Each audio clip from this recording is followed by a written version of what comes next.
Voice में आपने part 1 किया था, अब हम लोग पार्ट 2 देखेंगे। जहाँ से आपने लास्ट किया था क्लास वॉइस का, वहीं से वॉइस हम लोग आज स्टार्ट करेंगे, ठीक है।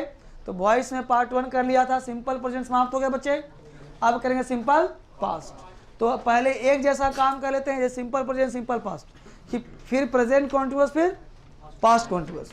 इस तरह से आराम आराम से हम लोग देखेंगे। तो हेडिंग बनाइए सिंपल पास्ट, सिंपल पास्ट। अभी हम लोग आराम आराम से पहले जो टेंस में सिखा रहा हूँ, पहले टेंस का बेसिक दे रहा हूँ, टेंस का टेस्ट, टेंस का वॉइस कैसे होगा। फिर हम लोग वॉइस का करेंगे स्पेशल रूल। तो वॉइस बहुत ही मेजर पार्ट है, यहाँ से 20 मार्क्स से क्वेश्चन एग्जाम में पूछे जाते हैं, इसलिए इसको बड़े ही आराम से सिंपल तरीके से सीख करके पढ़े जाने की आवश्यकता है, ताकि आप बेहतर कर सकते हो। आपको सिर्फ और सिर्फ भीड़ का हिस्सा नहीं बनना है, आपको हर एक चीज़ सीखने का प्रयास करना है कि आपको बढ़िया क्वालिटी कैसे, कहाँ और कब मिलेगा। इसलिए वॉइस काफ़ी इंपॉर्टेंट पार्ट है, इसलिए आप इसको बहुत ही तरीके से आप इसको ध्यान से देखिए और ध्यान से पढ़ने का प्रयास कीजिए। तो पहले सिंपल प्रेजेंट का बेसिक कर लिया था, तो अब देखते हैं सिंपल प्रेजेंट हो गया। सिंपल पास्ट बनाइए हेडिंग में सिंपल पास्ट। अब बेटा स्ट्रक्चर तुम लोग बोलो, क्या होगा स्ट्रक्चर इसका? सब्जेक्ट प्लस वर्ब का सेकेंड फॉर्म प्लस, इसको बोलो एक्टिव वॉइस बोलेंगे ना। कोई दिक्कत हो पीछे क्लास की रिवीजन कर लेना। अब बोलो subject takes the place of, object takes the place of, clear. बोलो एप्रोप्रिएट ऑक्सिलरी वर्ब क्या लगाएं? Was verb, clear. Any form of the verb should be change into V3। कोई डाउट? बोलो after V3 by plus object तुम्हारा है ही। बोलो passive voice यह हुआ कि नहीं? कोई डाउट यहां तक है बालक? बोलो समझ में आया मुद्दा? अब बताओ, यह तुम्हारा पॉजिटिव है, इसका 6 बनाना सिखाया था पिछले क्लास में। कोई दिक्कत हो पार्ट 1 देख लेना है, पढ़ लेना है। तो इसका हम 6 बना सकते हैं, positive, negative, interrogative, double family. बोलो इसका भी 6 बना सकते हैं ना? कोई डाउट नहीं। तो अब इसके बाद लगे हाथ हम लोगों को एग्जाम्पल करना चाहिए ना। तो तुरंत एग्जाम्पल तुरंत के तुरंत लिखते हैं फिलहाल, तुरंत एग्जाम्पल लिखते हैं तो समझ में आएगा।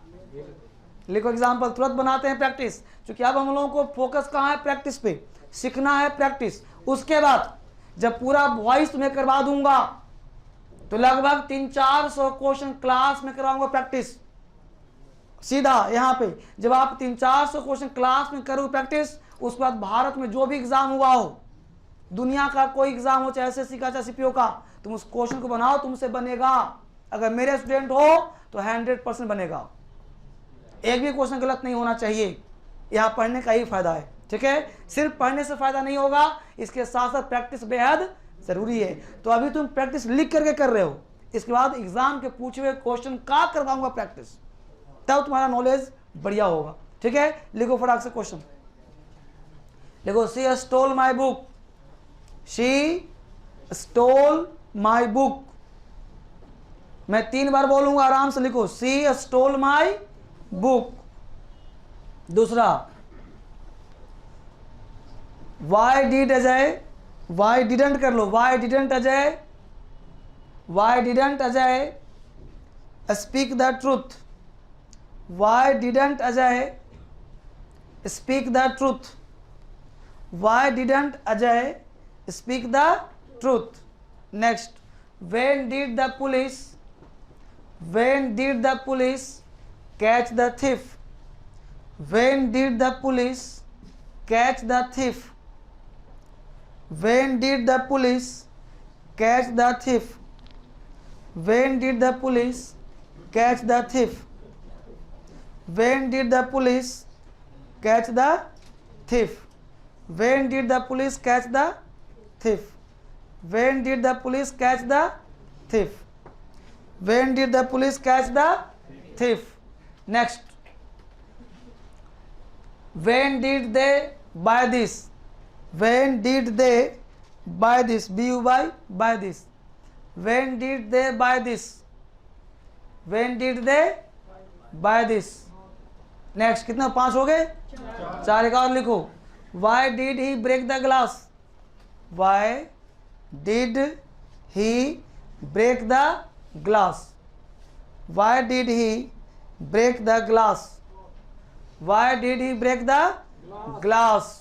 चलो जल्दी से बनाओ इसको फटाफट, इसको बनाइए बच्चे।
बन रहा है, बोलो पहला क्या है? सी स्टोल माई बुक, सुना होगा my book was stolen by him, by her, तो my book was stolen by her, सबका सही बालक? सेकंड है तुम्हारा why didn't Ajay speak the truth, तो बना होगा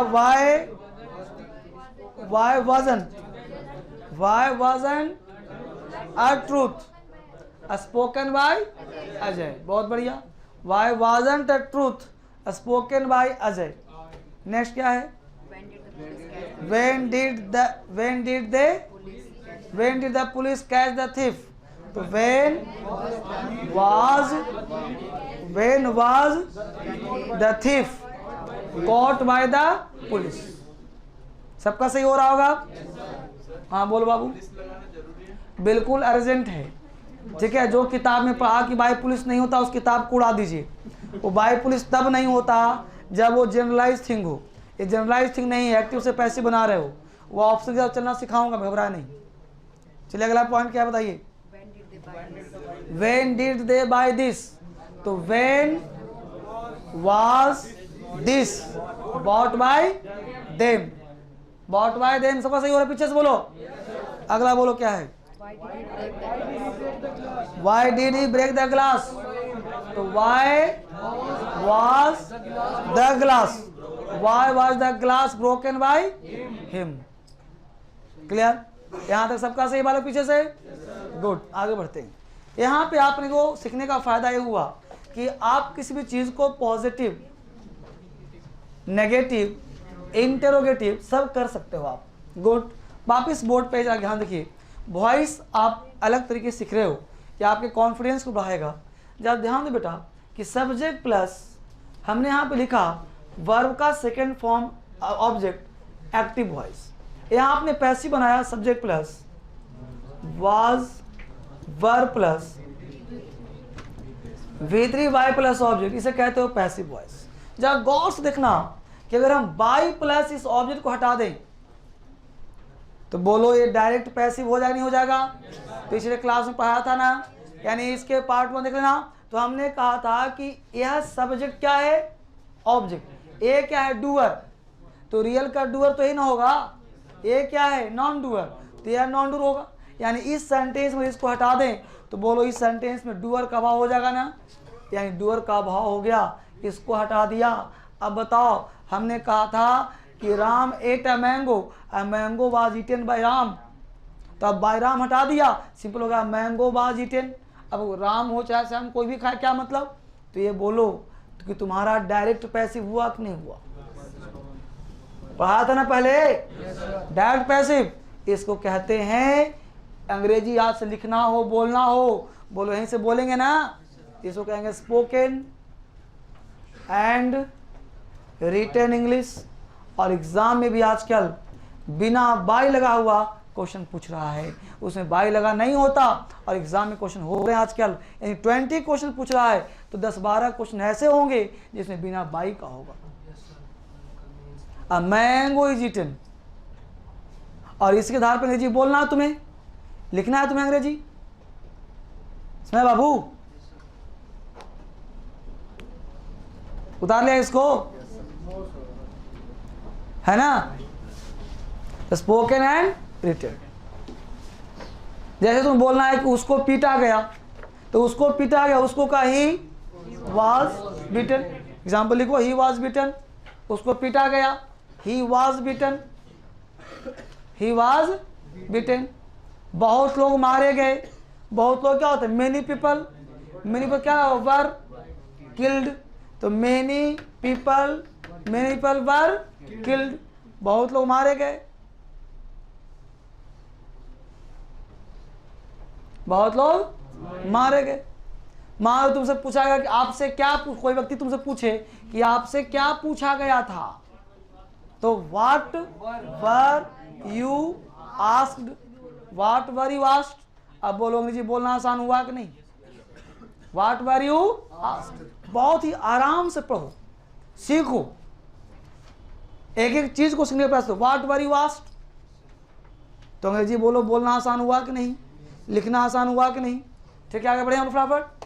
चलिए, तो यहाँ तक हम लोगों ने देखा, और जहाँ भी दिक्कत हो, मैं तो चाहता हूँ कि यह चीज़ पूरे गांव तक, पूरे देश तक, पूरे स्टेट तक फैले, और आप इस चीज़ को फैलाइए। हर व्यक्ति को, हर लोगों को इसको शेयर कीजिए, सब्सक्राइब करिए, ताकि आप बेहतर अंग्रेजी सीख पाएँ, और जितना ज़्यादा आप बढ़ोगे देश बढ़ेगा। और इस तरह से हम लोग आगे बढ़ने का प्रयास करें। Thank you very much, thanks for watching.